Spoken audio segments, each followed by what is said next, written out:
Joe, I think you need to go get tested. For what? Why dude, we play somewhat of a little bit of a caricature on here to kind of spruce things up. I am seriously worried about you and think you need to go get checked by the authorities or the doctors, because any right human being, any right human being that will put Oklahoma at 10 is a Rudy Poo. You're sleeping. You've always been an Oklahoma hater, and I think that your bias is seeping into this. But so I said that they were going to go 6-6 last year. Was I right or was I wrong? You were right, and I was really down on here. So here's one thing that needs to be identified. I did not have any. I similar to you had no faith in Oklahoma last year, but it's 2023 now. It's a different year. Okay. Let me explain my logic, and let me see if maybe I can pivot you a little bit to maybe getting them around that 12 or 13 number.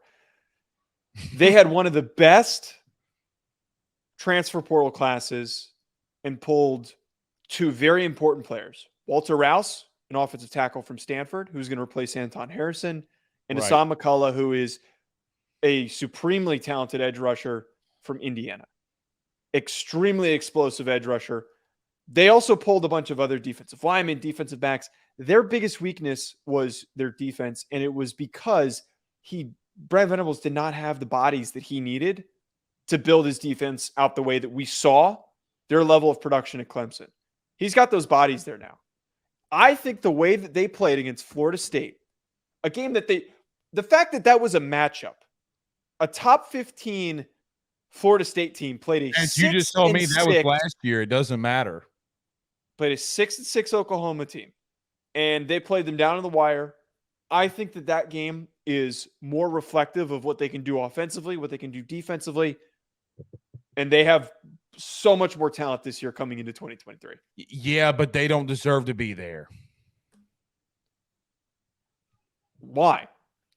Because you got to go based off of what they added, and I do agree that they added some good pieces. But Joe, what we cannot do is take a team 6-6, 6-7 from a year ago, use a bowl game. Okay, I'm not using that as my main. Source of evidence here. Regardless, they don't deserve to be in the top 15, in my opinion. Because when you do have a losing season, and they had a losing season, okay? Mm-hmm. Just because you're a brand, LSU, just because you're a brand, Florida, just because you're a brand, USC, before Riley, just because you're a brand, Stanford, doesn't really mean anything. You know, teams get Baylor. Baylor's a prime example too, Joe. Well, last year they won the Big 12. Okay. Sounds good. We had him at number 10. The polls had him at number 10. And I was like, I love Dave Aranda. They have no business being at number 10. Neither does Oklahoma.